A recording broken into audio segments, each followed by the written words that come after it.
నాకు అర్థం కానిది ఏంటంటే, కసబ్ అనేవాడు ఈ దేశం మీద దండయాత్ర చేసి 267 మందిని చంపాడు. అదే సందర్భంలో నెహ్రూ, జిన్నా టైంలో 40 లక్షల మంది హిందువులు ప్రాణాలు కోల్పోయారు. పాకిస్తాన్ ఏర్పాటు, అట్లాగే భారతదేశపు మూలాలు ఉన్నటువంటి వాళ్ళందరినీ చంపి ఆస్తులు లాక్కున్న అరాచకపు సందర్భం. అదే సందర్భంలో రాజీవ్ గాంధీ, ఇందిరాగాంధీ చనిపోయినప్పుడు తను ప్రధానమంత్రి అయిన సందర్భంలో 17,000 మంది సిక్కుల్ని ఊచకోత కూశారు కాంగ్రెస్ వాళ్ళు. మెడలో టైర్లు వేసి తగలబెట్టారు. జగదీష్ షెట్లర్కి ఆ మధ్యన శిక్ష కూడా వేశారు.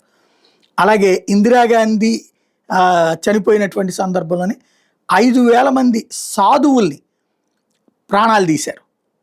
ఇంత దారుణమైనటువంటి సంఘటనలు ఈ దేశంలో జరిగినాయి. ఇవన్నీ చేసింది ఎవరు? వీళ్ళ బ్యాచీలు. బట్ హిందువులు ఎక్కడి నుంచి తీవ్రవాదులు అయ్యారు? మరి వీటిలలో బాధితులు హిందువులు, బాధ పెట్టినటువంటి వాళ్ళు కాంగ్రెస్ వాళ్ళు, కమ్యూనిస్టులు. అది పక్కన పెడితే అమెరికా ఇది ఐక్యరాజ్య సమితి ప్రపంచ తీవ్రవాదుల జాబితా ఉంది. 726 మంది ప్రపంచ తీవ్రవాదులు గుర్తించింది.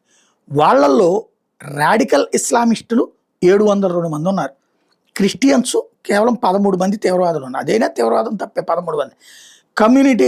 కమ్యూనిస్టులు 11 మంది ఉన్నారు అంతర్జాతీయ తీవ్రవాదులు. హిందువులు ఒక్కళ్ళు లేరు. ఆ మధ్యన చిదంబరం హిందువుల్ని తీవ్రవాదులుగా జయించి ఐక్యరాజ్య సమితి చేత బ్యాన్ పెట్టించి హిందూ జాతిని తీవ్రవాద జాతి కింద చూపించే ప్రయత్నం చేశాడు. భగవంతుడి దయ వల్ల కంట్రోల్ అయింది ఆ రోజున. అది పక్కన పెడితే కానీ ఇవాళకి కూడా హిందువుల్ని ఉన్మాదులుగా చూపించారు. కమ్యూనిస్టులు ఎందుకయ్యా స్వతంత్రం వచ్చినప్పటి నుంచి వాళ్ళకి వీళ్ళకి తొత్తుల్లాగా పనిచేస్తున్నారు హిందుత్వాన్ని ఆపడానికి. ఆ రోజున పోనే ఉంది, ఇవాళ బీజేపీ ఈ స్టేజ్లో ఉంది. ఆ రోజునే ఉంది బీజేపీ, ఆ రోజున హిందుత్వం ఏముంది అంటే ఒక జాతి అంతానికి, యూదు జాతి అంతానికి కనుక జెనోసైడ్ ఎట్లయితే ముస్లిం దేశాలు చేస్తాయో, మన దేశంలో ఉన్న వామపక్షాలు, కాంగ్రెస్ వీళ్ళందరూ కలిసి హిందువుల మీద జెనోసైడ్ చేస్తున్నాయి.